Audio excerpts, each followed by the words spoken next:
சபாநாயகர், பிரதமர் இவங்க 2 பேருடைய தேர்தல் முடிவுகள் பற்றிய வழக்குகளை தீர்க்க, விசாரிக்க நீதிமன்றத்துக்கே அதிகாரம் கிடையாது. 72ல ஆரம்பிச்சு 73ல எலெக்ஷன்ல நின்று ஜெயிச்சு 74ல எல்லாரையும் நிறைய பேரை உயிர் பலி கொடுத்து 75ல அவசர நிலை சட்டத்தின் பிடியில இப்ப எல்லாரும் இருக்கிறோம்.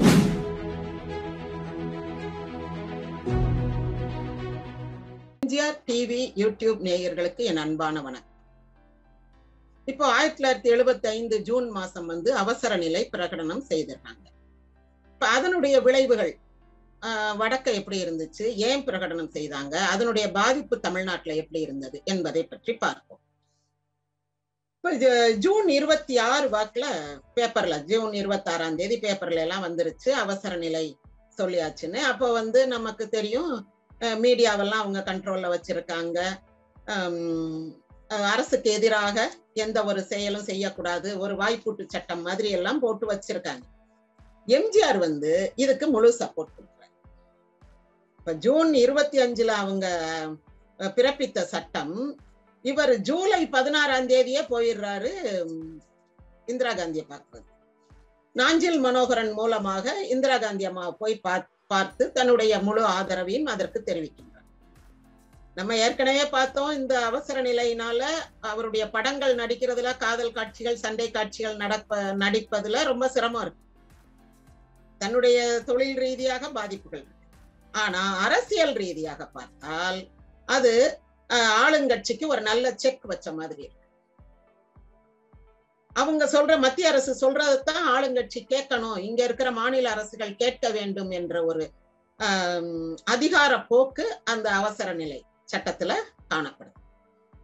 இப்போ எம்ஜிஆர், நாஞ்சில் மனோகரன் எல்லாம் போய் இந்திரா காந்தி அம்மா பார்த்து அவங்களுடைய ஆதரவை தெரிவித்து விட்டு வந்து விட்டார். ஆனா கலைஞர் என்ன செய்யறாருன்னா, அதற்கு எதிராக முதன் முறையாக இந்தியாவில், தமிழ்நாட்டில் சட்டசபையில் ஒரு தீர்மானம் நிறைவேற்றார்.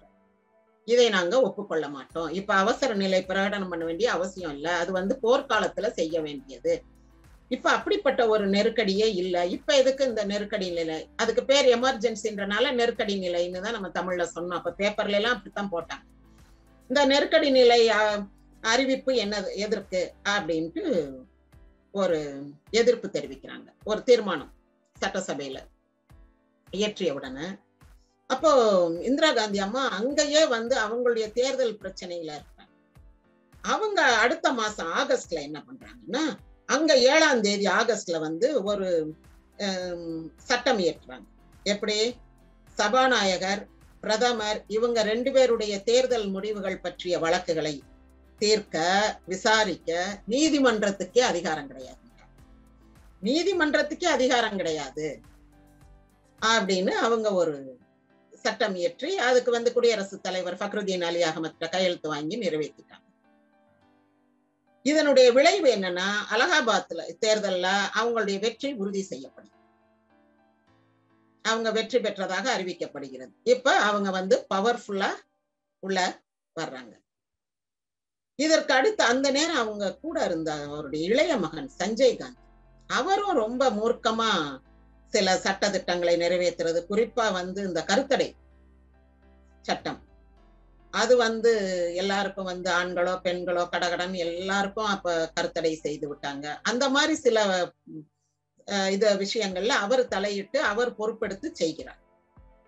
இது தமிழ்நாட்டுல ரொம்ப தீவிரமாக பார்க்கப்படாவிட்டாலும், ஏன்னா இங்க நம்ம அதற்கு முன்னாடியே நாம் இருவர் நமக்கு இருவர், சிறு குடும்பம் சீரான வாழ்வு, இந்த மாதிரியான சில விஷயங்களுக்கு நம்ம பழகிட்டோம். இன்னொன்னு, குழந்தை பேர் என்பது கடவுள் கொடுக்கறது இல்ல, அது மனிதனுடைய முயற்சி தான் அப்படின்ற மாதிரி ஒரு நம்பிக்கை வேற நமக்கு இருந்தனால நமக்கு அது அதிகமா பாதிக்கல. ஆனா என்ன, யாருக்கு ரொம்ப பாதிக்கும்னா, ஆசிரியர்களுக்கு, இந்த பஞ்சாயத்துல வேலை பார்க்கறவங்களுக்கு, இவங்களுக்கெல்லாம் மத்திய அரசு, அது சஞ்சய் காந்தி போட்ட ஒரு கட்டளையின் பேர்ல இத்தனை நபர்களுக்கு கருத்தடை செய்தாதான் இவங்களுக்கு சம்பளம் கொடுக்கணும்னு ஒரு சிஸ்டம் இருந்தது. அப்போ அந்த ஆள் பிடிக்கிற வேலைதான், யாரும் தான் வேலையே பார்க்க மாட்டாங்க. டீச்சர்னாலும் சரி, இந்த சுகாதார பணியாளர்கள்னாலும் சரி, எல்லாரும் போய் வந்து ஆபரேஷன் பண்ணிக்கங்க, வந்து ஆபரேஷன் பண்ணிக்கங்க, ஒன்னும் செய்யாது, 200 ரூபாய் கொடுப்பாங்க, 100 ரூபாய் கொடுப்பாங்க, அரிசி கொடுப்பாங்க, ஆரஞ்சு பழம் கொடுப்பாங்கன்ட்டு இதே வேலை ஜோலியாத்தான் தெரிவாங்க. அதுல பாவம் கல்யாணம் ஆகாத பையன்களை எல்லாம் கொண்டு போய் ஆபரேஷன் பண்ணி விட்டுருவாங்க, என்னன்னே தெரியாது. அந்த மாதிரி எல்லாம் சில இடங்கள்ல நடந்திருக்குது. இப்படி எல்லாம் நடந்துச்சு. இதெல்லாம் எம்ஜிஆர் வந்து மாத்தினார். அதுக்குத்தான் இதை சொல்றேன். எம்ஜிஆர் வந்த பிறகு ஆசிரியர்கள்னா வெறும் பாடம் சொல்லி கொடுக்கிறது, மாணவர்களுக்கு ஒழுக்கம் கற்றுக் கொடுப்பது, இதுதான். இவங்களை வந்து வேற எந்த வேலைக்கும் பயன்படுத்தக்கூடாது. அது அப்புறம் இந்த பஞ்சாயத்து யூனியன் ஆபீஸ்ல போய் சம்பளம் வாங்கக்கூடாது. இல்லைன்னா அதுக்கு முன்னாடி எல்லாம் பிரசிடென்ட், பஞ்சாயத்து பிரசிடென்ட், அவங்க ஊராட்சி தலைவர்கள்ட்ட தான் போய் சம்பளம் வாங்கணும். அது கிட்டத்தட்ட என்ன இருக்கும்னா, ஊராட்சி தலைவர்கள் எல்லாரும் ஆதிக்க சாதியை சேர்ந்தவர்களாக இருப்பாங்க. இந்த டீச்சர்ஸ் வந்து ஒருவேளை ஒடுக்கப்பட்ட சாதியை சேர்ந்தவர்கள் 1-2 பேர் இருந்தா கூட அவங்க சமமா வாங்க, உள்ள வாங்க, உட்காருங்க, சம்பளத்தை வாங்கிட்டு போங்க அப்படின்னு சொல்ல மாட்டாங்க. இவங்க வெளியே நின்று உள்ள வரலாமான்னு கேட்டு அந்த ஒரு தயக்கம், ஒரு தீண்டாமை நிலை இதெல்லாம் இருந்தது. இப்பவே நம்ம அங்கங்க இருக்குன்னு பாக்குறோம், அப்ப ரொம்ப இருந்தது. அப்போ இதெல்லாம் வந்து ஒழிச்சது எம்ஜிஆர் கொண்டு வந்த அந்த விஏஓ சிஸ்டம் ஒண்ணு, வில்லேஜ் அட்மினிஸ்ட்ரேட்டிவ் ஆபீசர்னு ஒண்ணு கொண்டு வந்தது. இன்னொன்னு வந்து அப்பதான் அவர் கர்ணம் அவங்களெல்லாம் ஒழிக்கிறாரு, தலையாரி கர்ணம் அதெல்லாம் ஒழிக்கிறாரு. அடுத்தது வந்து இந்த ஆசிரியர்கள், அரசு ஆசிரியர்கள்லாம் அரசு சம்பளம் வாங்குறதுனால அவங்களுக்கு வந்து அரசாங்கமே சம்பளத்தை கொடுக்கும், போய் பஞ்சாயத்து தலைவர்கள்ட்ட, சேர்மன்ட்ட அங்கெல்லாம் போய் நிக்க வேண்டிய அவசியம் இல்லை அப்படின்ற ஒரு சிஸ்டத்தை கொண்டு வந்தது எம்ஜிஆர். இதெல்லாமே நமக்கு பாக்குறதுக்கு வந்து அந்த காலத்துல வந்து ரொம்ப பெரிய விஷயம், மிகப்பெரிய சீர்திருத்தம். அது ஒடுக்கப்பட்டவர்களுக்குத்தான் அந்த விடுதலை பெருமூச்சுன்றது. அப்பாடா, இனி போய் அங்க நிக்க வேண்டாம், அங்க போய் செருப்பை கழட்டி போட்டுட்டு உள்ள போய்கிட்டு அப்படி பவ்யமா அந்த மாதிரிலாம் வேண்டாம், நமக்கு நம்ம சம்பளம் வந்துரும் நம்ம பாக்குற வேலைக்கு அப்படின்ற ஒரு பெரிய நிம்மதி. படிச்சோம், வேலை கிடைச்சோம், சம்பளம் வாங்குறது வந்து கூலிக்கு கைய கட்டிக்கிட்டு நிக்கிற நிலைமை தான் அன்னைக்கு இருந்தது. அதெல்லாம் எம்ஜிஆர் மாதிரி. சரி, இது அதுக்கு பிறகு நடந்தது. இப்போ என்னன்னா இந்த கருத்தடைக்கு ஆள் பிடிக்கிற வேலை, இதெல்லாம் வந்து அவங்களுக்கு கொஞ்சம் கடுமையா இருந்தது. இது பொதுமக்களுக்கு ஏற்பட்ட பாதிப்பு. மற்றபடி அரசாங்கத்துல வந்து கலைஞர் ஒரு தீர்மானம் நிறைவேற்றினார். ஆனா அந்த நேரம் என்னன்னா, இப்ப தேச விரோத செயல்களில் ஈடுபட்டவர்கள் அப்படின்னு யாரையாவது ஒரு ஆளை பிடிச்சிட்டு உள்ள கொண்டு போட்டா போலீஸ், அப்ப போலீஸ் ரொம்ப அதிகாரத்தோடு செயல்பட்டது. போலீஸினுடைய அதிகாரம் வந்து ரொம்ப அதிகமா இருந்தது. இவங்களுக்கெல்லாம் பயப்படுறது இல்லை, அதாவது இந்த மாநில அரசுக்கெல்லாம் கொஞ்சம் பயப்படாமலே அவங்க செயல்பட்டாங்க. எப்படின்னா, அவங்க யாரையாவது பிடிச்சிட்டு போனாங்கன்னா அவங்களுக்கு வந்து அப்பீல் கிடையாது, ஜாமீன் கிடையாது, உள்ளேயேதான் கிடக்கணும். அடி அடி அடி, அந்த அடி அடிப்பாங்க, மிசான்னு சொல்லி. அப்ப அந்த கைதுக்கு பேர் மிசா. அதனாலதான் பின்னாடி திமுகவை சேர்ந்த நிறைய பேர் மிசா கைதி அப்படின்றத பெருமையோட போட்டுக்கிருவாங்க. இந்த திமுகவுல இருந்து யாராரு தங்களை வந்து ஒரு கையாள் மாதிரி ஏவி இந்த அவனை பிடிச்சிட்டு வா, இவனை அடிச்சுட்டு வா, இப்படி எல்லாம் அதுக்கு முன்னாடி பயன்படுத்தினாங்களோ அவங்களையெல்லாம் பிடிச்சு நல்லா அடிச்சாங்க. எப்பவுமே போலீஸ் வந்து எப்படின்னா, எந்த காரியம் நடந்தாலும் அந்த மனசுக்குள்ளேயே வச்சுக்கிட்டு திரும்ப வந்து அவங்க வந்து அதை செயல்படுத்தி காட்டுவாங்க. அந்த அளவுக்கு அவங்க வந்து ஒரு பவர்ஃபுல் டிபார்ட்மெண்ட்ன்றத நிரூபிப்பாங்க. அப்போ என்ன செய்தாங்க, இந்த மிசா கைதின்ட்டு நிறைய திமுகவினரை பிடிச்சு அவங்களும் அடி உள்ள வச்சு அடி உதைக்க ஆரம்பிச்சிட்டாங்க. இது ஒரு பக்கம் நடக்குது. அந்த நேரம் நடந்த விஷயங்களை நான் சொல்லிக்கிட்டே வரேன். அடுத்து என்ன நடக்குதுன்னா, இது ஜூலை ஆகஸ்ட் இந்த மாதங்கள்ல இப்படி இருக்கும்போது செப்டம்பர்ல அதிமுகவுல சில சட்ட திட்டங்கள்லாம் அறிமுகப்படுத்துறாரு எம்ஜிஆர். கிட்டத்தட்ட ஒரு வருஷம் ஆயிருச்சு.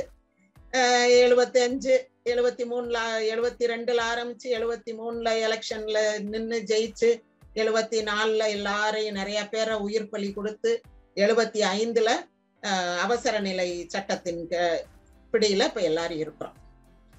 இப்ப அவர் என்ன பண்றாரு, கட்சி இன்னும் கொஞ்சம் கட்டுக்கோப்பா கொண்டு வரணும், கட்சி வெற்றி நீ இதுதான் ஜெயிக்கிற குதிரை அப்படின்ன உடனே எல்லாரும் அதுக்குள்ள ட்ரை டு போர் இன் இல்லையா, அப்படி வருவாங்க அப்படின்னும் போது சில சட்ட திட்டங்கள் கொண்டு வர்றாங்க. இன்னொன்னு என்ன செய்யறாங்க, சிலர் இந்த கட்சியில இருக்காங்க, அப்புறம் திமுகக்கு போறாங்க, அப்புறம் அதிமுகக்கு வர்றாங்க, இந்த மாதிரி வேலைகள்லாம் வேற நடக்கும். அப்ப எம்ஜிஆர் என்ன சொல்றாரு, எல்லாரும் கையில அண்ணா திமுக கொடிய பச்சை குத்திக்கிடணும்ன்றாரு. இது வந்து கொஞ்சம் அது என்னது ஒரு பாமரத்தனமாக தெரியுது. நாஞ்சில் மனோகரன்லாம் அதுக்கு எதிர்ப்பு தெரிவிக்கிறாரு, இன்னும் சிலர் அதுக்கு எதிர்ப்பு தெரிவிக்கிறாங்க. ஜி விஸ்வநாதன், கோவை செழியன், விருதுநகர் சீனிவாசன், இந்த மாதிரி ஆட்கள்லாம் அதுக்கு எதிர்ப்பு தெரிவிக்கிறாங்க. அப்ப எம்ஜிஆர் சொல்றாரு, குத்துறவங்க குத்திக்கங்க, வேண்டான்றவங்க விட்டுருங்க, இது ஒன்றும் கம்பல்சரி இல்லை அப்படின்றாங்க. அந்த சமயத்துல மதுரையில செல்லூர் பகுதியில ஒரு இளைஞர் உடம்பு பூரா எம்ஜிஆர் பச்சை குத்தி இருப்பாரு. இப்ப அரசகட்டுல படம் வந்துச்சா ஒரு அரசகட்டுல இமேஜ் பச்சை குத்துவார். அதுக்கடுத்து ஒரு படம் காவல்காரன் வந்துச்சா காவல்காரன் பச்சை குத்துவார். குடியிருந்த கோயில் வந்துச்சா குடியிருந்த கோயில் குத்துவார். அவர் கழுத்துல இருந்து கால் வரைக்கும் விதவிதமா எம்ஜிஆர் உருவங்கள், மர்மயோகி படம், மலைக்கள்ளன் படம், அப்படியே எம்ஜிஆர் முகம், எம்ஜிஆர் நிக்கிற போஸ், அப்படியெல்லாம் பச்சை குத்தி இருப்பார். அது எதுக்குன்னா, இப்படி பச்சை குத்திக்கிட்ட ஒரு கட்சி மாற்றம் இருக்காது, இந்த கட்சி தாவல் இருக்காது, திமுக அதிமுக இப்படி எல்லாம் மாற மாட்டாங்க, ஓரளவுக்கு அவங்க கையில பச்சை குத்தி இருக்கோம் அப்படின்ற ஒரு இதோட இருப்பாங்கன்றது ஒரு எண்ணம். இதற்கு கொஞ்சம் எதிர்ப்பு வரும். இதற்கு அடுத்தபடியாக என்னன்னா, அப்ப கோவையில எம்ஜிஆர் ஒரு பொதுக்குழு கூட்டுறாரு. ஆகஸ்ட் மாசம் ஒரு பொதுக்குழு கூட்டி, அப்பதான் அங்க அந்த கட்சிக்கு உண்டான சட்டங்கள், அந்த பைலாஸ், அந்த மாதிரி எல்லாமே கொண்டு வர்றாங்க. இப்ப எல்லாரும் கட்சியில பொதுச் செயலாளர் இப்படி தேர்ந்தெடுக்கணும்னு போட்டிருக்கு, அப்படி போட்டிருக்குன்னு டிஸ்கஸ் பண்றாங்கல்ல, இதெல்லாம் அப்போ கொண்டு வர்றாங்க. கொண்டு வந்துட்டு அடுத்து என்ன செய்யறாங்க அப்படின்னா, மற்ற மாநிலங்கள்ல கர்நாடகாவுல இருக்குது, கர்நாடகாவுல ஒரு எம்எல்ஏவே இருக்காரு, கவுன்சிலர்ஸ் எல்லாம் ஜெயிச்சு வர்றாங்க அதிமுகவுல. கேரளாவுல இருக்கு, கேரளால இடுக்கி மாதிரி மாவட்டங்கள்ல தமிழர்கள் அதிகம் வாழ்கின்ற பகுதியில அதிமுக நல்லா ஆரம்பிச்சிருக்குது அங்க. அப்புறம் ஆந்திராவுல இருக்குது, மகாராஷ்டிரால தமிழர் வாழ்கின்ற பகுதியில இருக்கு, டெல்லியில தமிழர் வாழ்கின்ற பகுதி, பிறகு அந்தமான் நிக்கோபார் தீவுகள், இந்த மாதிரி ஸ்ரீலங்கால கூட அதிமுக ஆதரவு இருக்கு. இந்த மாதிரி இருக்கிற இடங்கள் எல்லாம் ஒருங்கிணைத்து எம்ஜிஆர் என்ன பண்றாரு, அனைத்து இந்திய அதிமுகன்ற பேர் மாத்துறாரு. ஏன்னா நிறைய மாநிலங்கள்ல, தென் மாநிலங்கள் முழுக்க அதிமுகவுக்கு ஆதரவு இருக்குது, வடக்கையும் ஒரு சில இடங்கள்ல இருந்தது. அந்தமான் நிக்கோபார் தீவுகள், அந்தமான்லதான் எம்ஜிஆருடைய மன்றம், ரசிகர் மன்றம், பணத்தோட்டம் ரசிகர் மன்றம்ன்றத நம்ம பிரதமர் லால் பகதூர் சாஸ்திரி போய் திறந்து வச்சாரே. அப்போ அங்கேயும் நல்ல ஆதரவு இருக்கு. தமிழர் வாழ்கின்ற பகுதி தானே, தமிழ் விளங்கக்கூடியவங்க எல்லாருக்குமே எம்ஜிஆரை பிடிக்கும். உலகம் சுற்றும் வாலிபன் மலேசியாவுல ரிலீஸ் பண்ணும்போது சீனர்கள் ரொம்ப வேகமா பார்த்தாங்க, அவங்களுக்கு அந்த படம் ரொம்ப பிடிச்சிருந்துச்சு. அந்த மாதிரி எல்லாம் அங்க மலாய் சப்டைட்டில் போட்டு போடும் போது அதை அவங்க ரசிக்கிறாங்க. வியட்நாம்ல எங்க வீட்டு பிள்ளை படம் நல்ல வெற்றிகரமாக ஓடியது. இந்த மாதிரி இன்னொன்னு உலகம் சுற்றும் வாலிபன் ஹிந்தியில ரிலீஸ் பண்ணும் போது அத ராஜ்ஸ்ரீ பிக்சர்ஸ்காரங்க 20 லட்சம் ரூபாய்க்கு வாங்குறாங்க. இவங்க ஆனந்தா பிக்சர்ஸ்ல 10 லட்சத்துக்கு வாங்கி டப்பிங் எல்லாம் செய்து கொடுக்கும் போது 20 லட்சத்துக்கு அவங்க வாங்க தயாரா இருக்காங்க. சொன்ன ரேட்டுக்கு அப்படியே வாங்குறாங்க, பேரம் பேசாம. அந்த அளவுக்கு எம்ஜிஆர் படங்கள் மற்ற மாநிலங்கள்ல மற்ற மொழிகள்ல டப் செய்யப்பட்டு நல்லா ஓடுது. இப்படி இருக்கிறதுனால எம்ஜிஆர் அந்த அனைத்து இந்திய அதிமுக அத பேர் மாத்து ரெஜிஸ்டர் பண்றாரு. அப்ப சிலர் என்ன நினைக்கிறாங்கன்னா, இல்லங்க அவர் பயந்துட்டாரு, எங்க இந்திரா காந்தி அம்மா மாநில கட்சி எல்லாம் ஒழிச்சிருமோ அப்படின்ட்டு அவர் தேசிய கட்சியாக அதை அறிவிச்சு இந்த மாதிரி செய்திருக்காரு அப்படின்னு. அது சும்மா செய்ய முடியாது. சும்மா செய்ய முடியுமா? அதுக்குன்னு சில ரூல்ஸ் அண்ட் ரெகுலேஷன்ஸ் இருக்குல்ல, அப்படின்னு இருந்தா தானே அதை செய்ய முடியும். அவருக்கு இத்தனை மாநிலங்களிலும் ஆதரவு இருந்ததுனால அவரால் அதை செய்ய முடிஞ்சிச்சு. அதே மாதிரி அவர் தென் மாநிலங்களுக்கிடையே நல்ல ஒரு பரஸ்பர நட்புறவை பேணினார். இப்ப காவேரியில தண்ணி வேணும்னா குண்டுராவை போய் பார்த்து பேசினா கொடுத்துருவாருக்கு. இங்க தமிழ் தெலுங்கு கங்கை திட்டம், அந்த திட்டத்துக்கு கிருஷ்ணாவையும் காவிரியும் இணைக்கிற திட்டத்துக்கு ராமாராவ்கிட்ட பேசும்போது, என்டிஆர்கிட்ட பேசும்போது அவர் அண்ணையா என்ன செய்யணும்னு சொல்லுங்க, அதை சொல்லுங்க, நான் செய்யற தயாரா இருக்கேன்னு இங்க இருந்தே உத்தரவு போடுறாரு ஹைதராபாத். அந்த மாதிரி எல்லாம் ஒரு நட்புறவு பாராட்டினார். எல்லாரோடையும் ரொம்ப நட்பா இருந்து தனக்கு வேண்டிய காரியங்களை ரொம்ப சாதகமாக எளிதாக செய்து வாங்கினார். அதிமுகவுல சட்ட திட்டங்கள் வரையறுக்கப்படுது, கட்சிக்குன்னு பச்சை குத்த சொல்றாங்க. அடுத்து மற்ற மாநிலங்கள்ல இருக்கக்கூடிய இதெல்லாம் சேர்த்து அனைத்து இந்திய அதிமுகன்னு பேர் மாத்துறாரு. இவ்வளவும் செய்து இது செப்டம்பர்ல இது நடக்குது. இதற்கு அடுத்து அக்டோபர் மாதம் என்ன நடக்குது, இந்த கிட்டத்தட்ட மூத்த தலைவர்களை எல்லாம் அந்த ஹவுஸ் அரெஸ்ட் பண்ணிட்டாங்க. ஹவுஸ் அரெஸ்ட் மாதிரி வச்சு யாரும் வந்து தலைவர்கள் மிஸ்ஸா அல்லது அவசர சட்டத்தை எதிர்த்து பேசக்கூடாது. பத்திரிகைகள் அவசர சட்டத்தை எதிர்த்து எந்த செய்தியும் போடக்கூடாது. அவசர சட்டத்தின் கீழ் கைதானவர்களை பற்றிய தகவலும் பத்திரிகையில போடக்கூடாது. இப்படியெல்லாம் இருந்தனால காமராஜர் ரொம்ப வருத்தப்பட்டார். என்னது இப்படி பண்றாங்க அப்படின்னு. அப்ப ஒரு பொருளாதார சீர்திருத்தம் ஒண்ணு வந்து கொண்டு வர்றாங்க இந்திரா காந்தி. அப்போ காமராஜ் சொல்றாரு, இது கொண்டு வந்திருக்க கூடாது, என்கிட்ட ஒரு வார்த்தை கேட்டிருக்கலாமே, ஏன் இப்படி செய்தாங்கன்னு சொல்றாரு. அப்போ அவங்க என்ன சொல்லிட்டாங்க, இந்திரா காந்தி அம்மா, அவருக்கு என்ன தெரியும் இதை பற்றி, நான் பொருளாதார நிபுணர்கள்ட்ட கேட்டுட்டு தான் செய்தேன் அப்படின்ட்டு. அப்ப என்ன ஆகுது காமராஜருக்கு, நம்ம தான் இந்திரா காந்தியை பிரதமராக்கணும், நம்மகிட்ட ஒரு வார்த்தை கேட்டிருக்கலாம், ஒரு தேசிய அளவுல ஒரு சட்டம் கொண்டு வரும்போது நம்மகிட்ட ஒரு வார்த்தை கேட்டிருக்க கூடாதா அப்படின்ட்டு கொஞ்சம் அவருக்கு மனசு விட்டு போச்சு. சாதாரணமா நம்ம சொல்லுவோம்ல, மனசு விட்டு போச்சு, இனி நம்ம சொல்றது எதுவும் நடக்காது, நம்ம வார்த்தைக்கு மதிப்பில்ல, நம்மகிட்ட ஒரு வார்த்தை கேட்கல அப்படின்னு வயசானவங்க எல்லாம் வீடுகள்ல சொல்லுவாங்கல்ல, அந்த மாதிரி அவருக்கு கொஞ்சம் மனசு விட்டு போச்சு.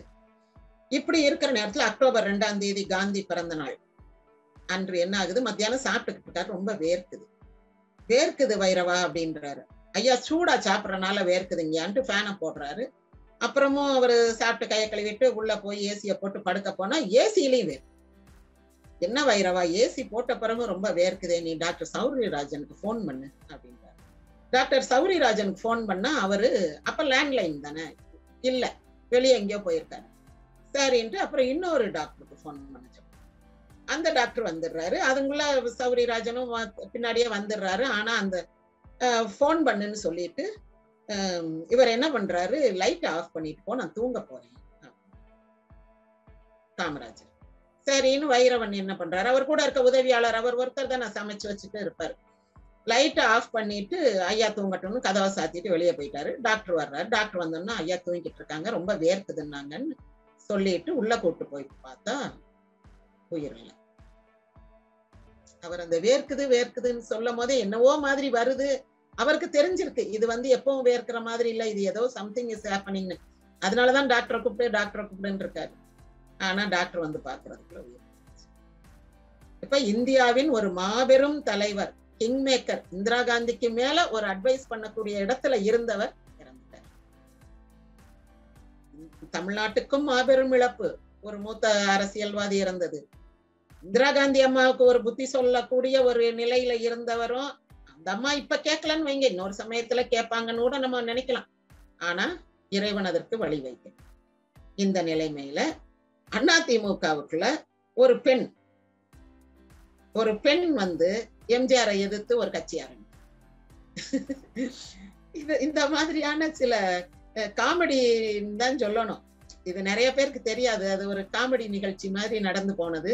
இருந்தாலும் அப்ப வந்து மாபெரும் காமராஜர், கலைஞர் மாதிரி ஆட்களோட எல்லாம் அரசியல் பண்ணும் போது இப்படி ஏதாவது ஒரு துண்டு துக்கடா விஷயங்களும் நடக்கும். அதான் அடுத்த எபிசோட்ல பார்ப்போம். நன்றி, வணக்கம்.